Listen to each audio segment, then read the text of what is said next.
Okay, hello everybody. It's now 4:30 and I think we're about ready to start. My name's Frances Meek and I'm Education Services Manager from the British Nutrition Foundation, and I'm joined by my colleague Claire, who is also Education Services Manager, and we co-lead the education work that we do at the British Nutrition Foundation. Hopefully you can all hear me. You can see the slides. I've had some thumbs up for people to say that they can hear me, which is great. What I'd like to do first of all, before we start, is just do a little bit of housekeeping and to let you know that the session today is being recorded and will be available on the Food Effective Life website. If you've got any questions, we'd love to be able to answer them for you, but if you could type them in the chat box and then we'll come to them at the end.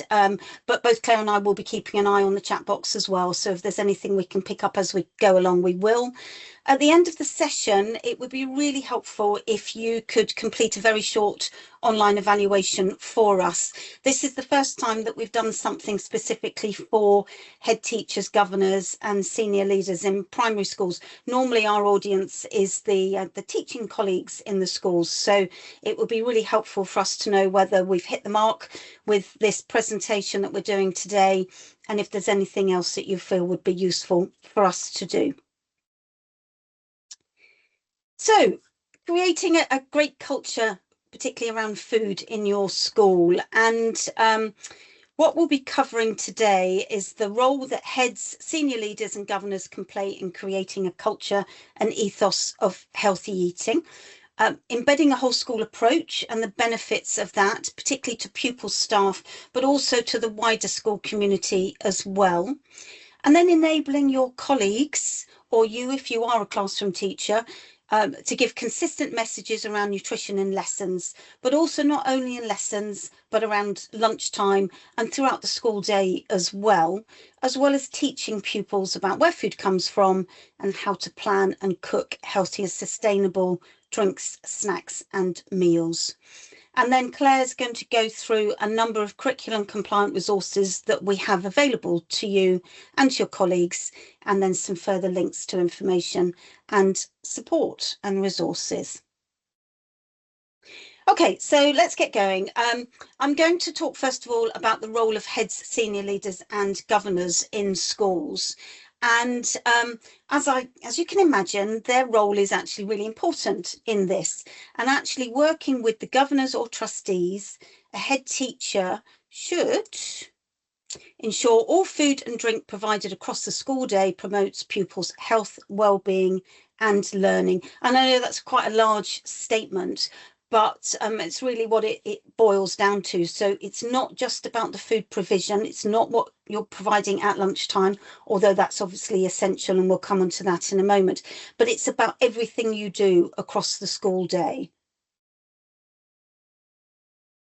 So with regards to the food that you actually serve, you need to be working, say, with your governors and your trustees to oversee the nutritional quality of that food. And across the UK, we have school food standards that must be met. And currently they're under review in England. They have already been reviewed in Northern Ireland and Scotland. So it's really important as head teachers or senior leaders that you are aware of those new school food standards, and that you are making sure that either your in-house caterers or your external caterers are abiding by those. You also need to be aware of food hygiene and safety, and making sure that, again, the school is following and the caterers are following all the guidance and all the rules around food hygiene and safety. And then the inclusivity of school food. And with that also comes the dining environment. So you want to make sure that pupils are learning around how to be sociable at lunchtime and when they're eating food together, but also enjoying about eating food in company. And thank you very much for that note about the school food standards in Wales. That's brilliant to point that out. Thank you. And then the other thing that we would thoroughly recommend is that head teachers develop and implement a whole school food policy. And we'll go into a bit more detail in a minute, but that really showcases and shows the world how important food and nutrition, mental health, everything that goes within and around food is taken very seriously by schools. And then also, it's important that food and nutrition education is integrated into the curriculum. And we have national curricula around the UK. Within England, food and nutrition comes under D&T Cooking and Nutrition. In Scotland, it's Curriculum for Excellence. And in Northern Ireland, Home Economics. And then also in Wales, it comes under Health and Wellbeing. So different types of curricula around the UK, but it's really important that it's embedded into what is being taught to the pupils. And then making sure that it's embedded as core elements of the school's ethos and daily practice. And that comes down to making sure that if you're thinking about rewards for pupils, is that you're thinking about what you might have in your school food policy around how pupils can be rewarded in a healthy way, so that you're not necessarily rewarding attendance maybe or achievement through providing sweets and chocolates and crisps and cakes and things. And we're coming up to Christmas party season soon, and that is something that head teachers and others in schools are going to have to be a little bit aware of, really, and making sure that without dampening the fun around Christmas, that everybody's been a little bit aware of what some healthier options might be around Christmas parties.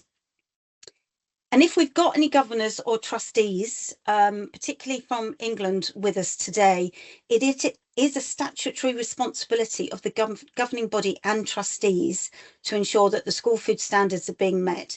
And Ofsted in England are now getting much more sort of interested around how schools are creating a culture and ethos of healthy eating. So it's a really big thing that the head teacher needs to be considering, alongside obviously the academic and other well-being aspects of running and leading a school. So I mentioned a whole school approach. So why is this important? So first of all, thinking about food in itself, food has got a significant role to play in determining health and well-being and establishing social roles. So we talked about the dining room and about eating together, but also reflecting and shaping the school's ethos and individual values. So if we're thinking about local ingredients, sustainability issues, perhaps working with your local community to think about the school's values and ethos, and bringing in those sorts of local community values into your school, and particularly around food, and involving parents with it as well. So with regards to the whole school approach, it touches all parts of the day. So it's the curriculum, breakfast clubs, after school activities, and the whole school culture. So it's also a wonderful way of establishing really lovely partnerships within the school and also the wider community that work towards a common goal. And that could be with staff, with your parent-teacher association. It could be with your caterers if you use external caterers. So really lovely opportunities to build relationships and partnerships with other people. But as I said, it's not just about providing food. I think that's what a lot of people think, that a school food policy or a school food approach is around the food that you serve. That's obviously very important, but it's also around education, engagement, and embedding healthy habits into every aspect of school life. And also about being a role model and making sure that staff and other colleagues around the school, teaching staff, kitchen staff, senior leadership team, head teachers, really do model the ethos and culture around healthy eating. And actually having a whole food policy actually makes a public statement to people who are maybe looking at your school. Potentially, if you've got an evening for new parents, it's a really good way of demonstrating how you care about your pupils and thinking about their health and well-being, but also to the wider world, actually showing people really this is something that's important to us as a school and a learning community.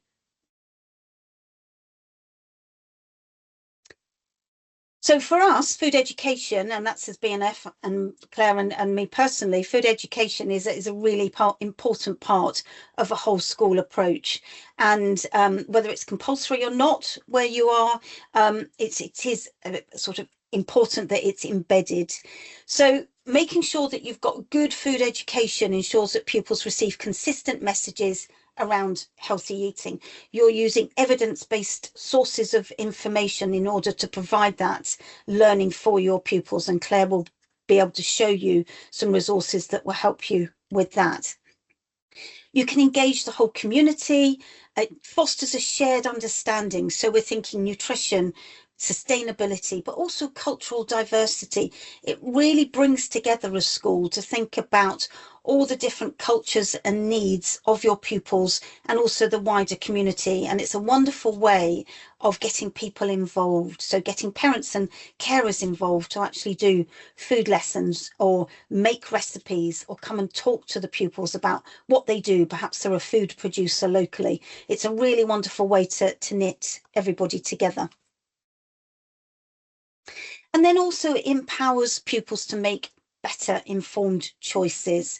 So to be able to provide pupils with really good evidence-based information, particularly as they go up through the school and they get to the point where they're going to transition into post-primary, into secondary, to be able to give them the information that they will be able to use to make their own choices when they have a little bit more autonomy in order to make their food choices. Perhaps when they move on to secondary school, they've got a little bit of money in their pocket, they can buy some snacks or something on the way to school, or perhaps on the way home when they're getting the bus, to be able to give them the information that they can help to make the better informed choices, but also to support staff as well with their well-being and to be able to train staff in nutrition and healthy eating.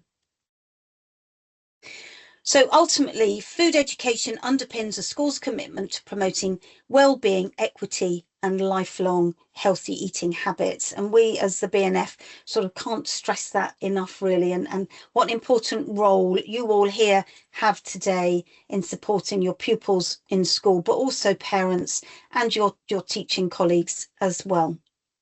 Okay, I'm going to pass you over to Claire now, who is going to talk to you about enabling teachers and how BNF can perhaps support you with that. Thank you, Frances. Hello, everybody. Really glad to have you with us this evening. Frances, next slide. So I'm going to talk a little bit about some of the resources, we have available. So Food A Factor Life is our education website at the British Nutrition Foundation, and it's a resource that Frances, myself and our colleague Orla, who all come from teaching backgrounds, we work on it primarily, so it's our main piece of work. And it provides food teaching resources and CPD for those working with young people right from 3 right up to 16 years old. And what we do with the website is we ensure there's progression, so that, you know, as children go through their education, that they're building on their skills and their knowledge and their confidence, and that they're not sort of doing the same things over and over again. All the resources are curriculum compliant, so people can use them knowing that they're tailored to their curricula, whether that is in England, Northern Ireland, Scotland or Wales.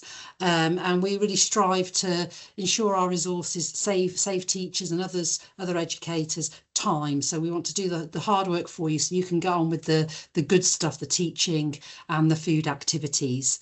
Food A Factor Life's been around for 30 years, so we're very proud that it's, you know, stood the test of time, and also very proud that it's free, that we're able to give all these resources to teachers and those working in schools completely free of charge. So we're helping support, you know, best practice in school. Now, underneath, I mentioned progression a moment ago.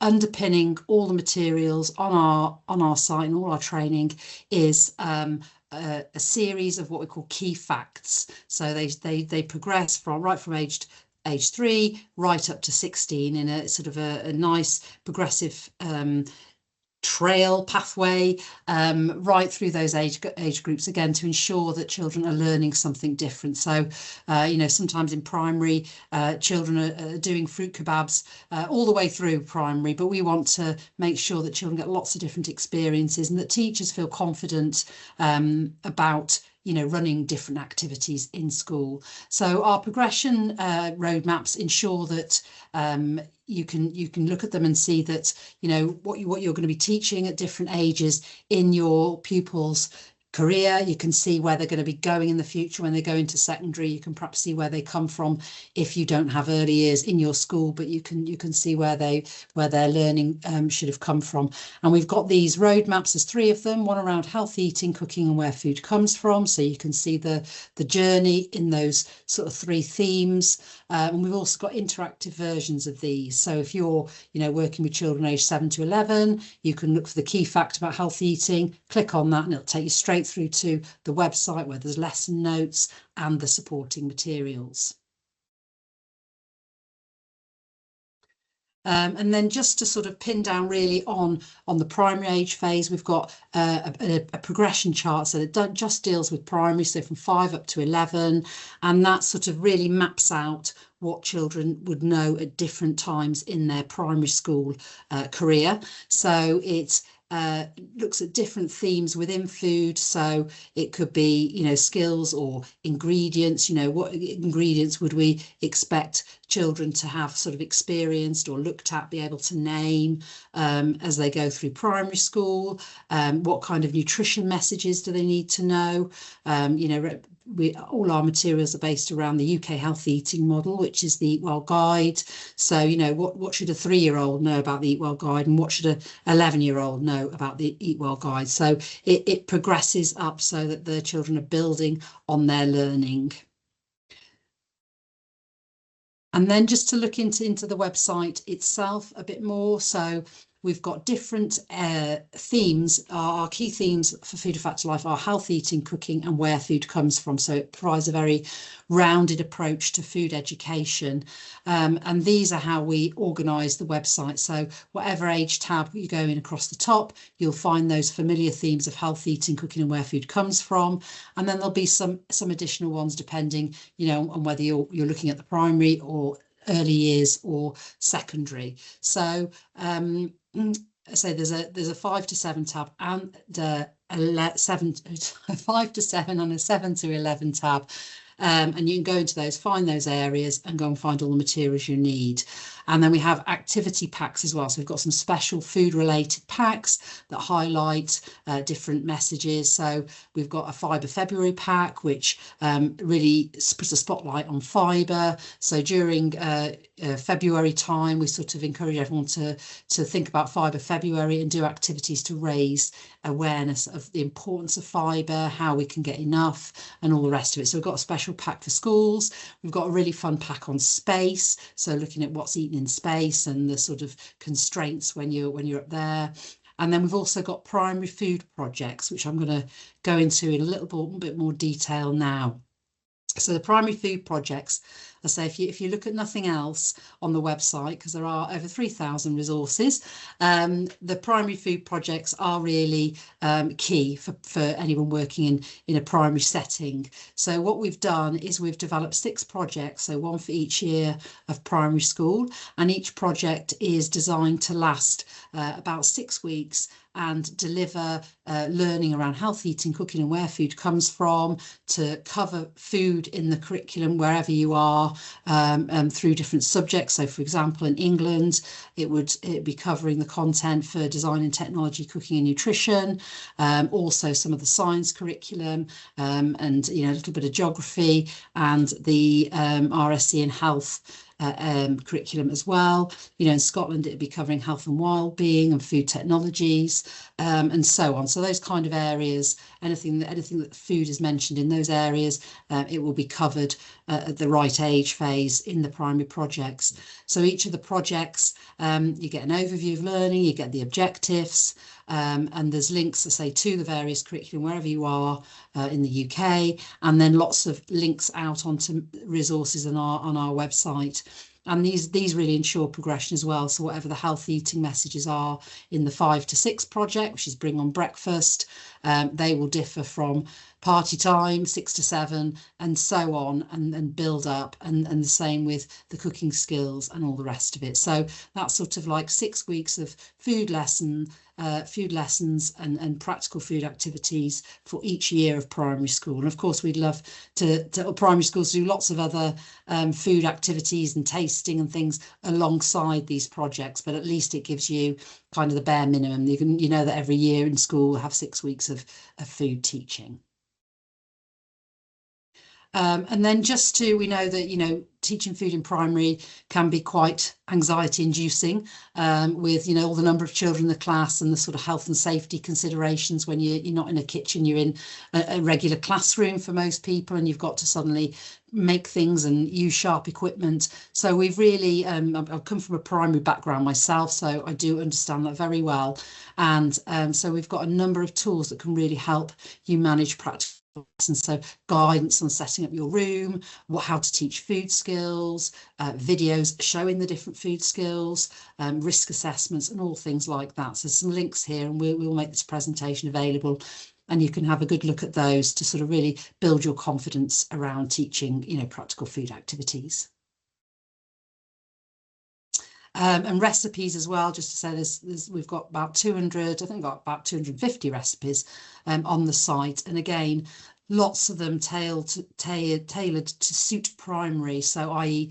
be cold recipes. So we've got overnight oats there, so that no heat required, but simple skills like slicing soft fruit like strawberries and canned fruits, and layering. So some really lovely simple skills for younger children and older children as well, because it's a nice thing to make. And then they can go in the school fridge covered overnight, and you can have them, as a class breakfast the next day. Also a crunchy chickpea sandwich there.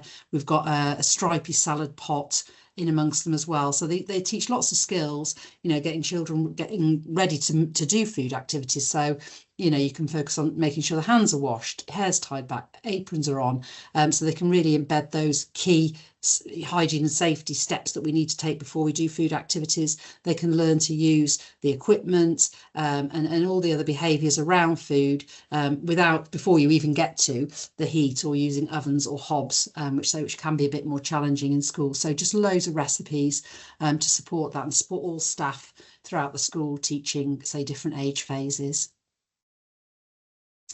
And I just wanted to touch on our CPD offer as well. We've got a programme called a professional development programme called Teaching Primary Food and Nutrition, TPFN. This is completely free. And it's completely self-directed. So we've got an area on the site you can go to which will lead you through it all. This is for anyone working in primary school. So it might be teaching assistants, it might be teacher, deputy, trainees, whoever's doing work in the classroom in primary. So this would be great, say, for head teachers and things to give to their staff, and perhaps dedicate some, training days or staff meetings to allow staff to work on this and maybe even work on things together. And what it does is sets out, a series of sort of topics and things that need to be covered, and then it encourages you to, what you're going to do yourself to, increase your experience and your knowledge around those areas. And then it gives you, there's reflection documents and things as well. So it really helps develop a high quality, food and nutrition curriculum in school and a whole school approach as well. And we've just got a whole wealth of fantastic webinar recordings that people can go to. So, if you've identified, you can all audit yourself at the beginning as well. If you've identified that you're a bit nervous about, teaching food skills in the classroom, you're not exactly sure what you're meant to be doing, you can make that a priority for yourself. And then there's information on what you can do. So the videos you can watch, the webinars you can, the webinar recordings you can watch, etc. So you can develop your own skills and your knowledge around food. So in addition to that, we've got We have webinars coming up that they aren't connected with the TPFM program, but they give all sorts of other information as well. And we've got what information about ones that are coming up, like this one today was on the website, and then we've also got recordings of past events and things as well. So loads to go out there if you're looking for, say, free CPD for your school and for your teachers. And I can see, Tamara, you've just asked a question in there. So how many hours would it take to complete the TPFM programme? Well, as it's self-led, I mean, it's entirely, up to the individual. They might go through and decide from their audit that there's, that they're actually pretty good and they don't want to, focus on too many areas. So they might pick a few, or they might decide they really want to work on all the areas. And then it could be something that you do over a couple of years. And obviously there's a lot of other, things going on in primary schools. So time, can be an issue, but it could almost be, you focus on one thing a term, or you think we're going to do this over a couple of years, or it might be you're just going to pick bits and pieces out. So it's really flexible. We had a really nice story with a trainee teacher who did do the TPFM program. So we had it live for a while, where the events were actually live, and now it's recorded and stored so people can go to it. But when it was live, this student was coming to the webinars, and she was completing the program, and then she went for a job interview, and she took her notes and everything with her, and she credited it with helping her get her job, because it gave her something to talk about. It showed that she had a interest in food, and that she was willing to do more than just the basics, and so that was lovely. So it is a great thing to keep for your sort of CPD and professional development. So just moving on to the characteristics of good practice. So if you're wondering, what does good look like with food education in schools, the characteristics of good practice is, a great document to refer to, because it defines all the key things you would see if good practice was taking place. It gives you examples in UK primary schools where, what people are doing. It talks about, all the different roles within school and who can take the lead or who can take responsibility, whether that is the head or the senior leadership team or the classroom teacher. So who's going to be in charge of different things. And then also we've got case studies in there as well, and suggestions for what you can do in the future and things. So this is a really nice document maybe to have a look at straight away, and then maybe to come back to once you've started some things going in your setting. So I say our session today is really thinking about the food implementation toolkit, which is a slide deck that goes into more detail about the different areas that you can see on the toolkit here. So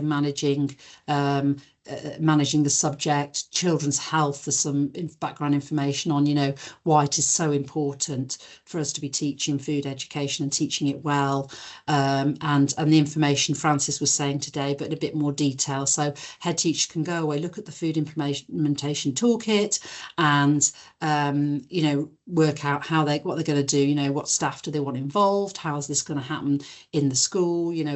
Clarity on what the responsibilities are for a head teacher or senior leadership team, and lots of links to some of the stuff Francis and I have talked about today, but also additional things as well. So what does the food implementation toolkit include? It includes everything you need to embed a great food culture in your school, and that's the link just at the bottom there. So if you do all this, you'll end up with a lovely colourful toolkit to show how food's embedded in your school. Okay, so my suggestions for the next steps then would be to say download the implementation toolkit, dedicate a staff meeting or even an inset day, a training day, to let everyone have a really good look about what's on the Food Factor Life website, what's on there to offer. You might want to do this first with a small group of senior staff or your governors and yourself, and have a look through and decide what areas you want your teachers then to look through or to focus on, and plan it together. good as well, I think, to get a small group of teachers and teachers or senior leadership in your school to take responsibility, perhaps for guiding other staff through things and planning staff meetings and inset days that might introduce things further. And then I would say sign up for our newsletter, so education news. So once a month we send out a newsletter, and that updates about anything new we've got coming out. It reminds about things that already exist, and lots of bits and pieces, keeps you really up to date. We've also got an account on X, so you can have a look on there, and that's our email address just at the bottom. So we just jotted down a couple of further sources of information for you to have a look at. So the school food plan, which came out some years ago, is based on, it has a website, and it's just full of good practice examples of implementing food education. And it's also got this really super, very, very clear checklist for head teachers, about what to do in your school. And then that's also that's replicated on the government website as well. And then we've got some information here about governor training. So it's great to get your governors involved, kind of spread the load of this, the responsibility. So there's lots of training available and guidance for governors with these links. And then just thinking about a whole school approach, the Food Factor Life site, as well as lots of classroom materials, we've got a whole school area, and on that we've got information about how to, write a school food policy that Francis was talking about before. Really sets the tone in your school. And also, real actual guidance on, how to structure it too. So if you haven't got one already, and all the considerations. And then we do also have on the website, materials for parents as well, or how to run workshops with parents, like on healthy lunch boxes and things like that. So it's a wealth of information, and, lots for you to explore there.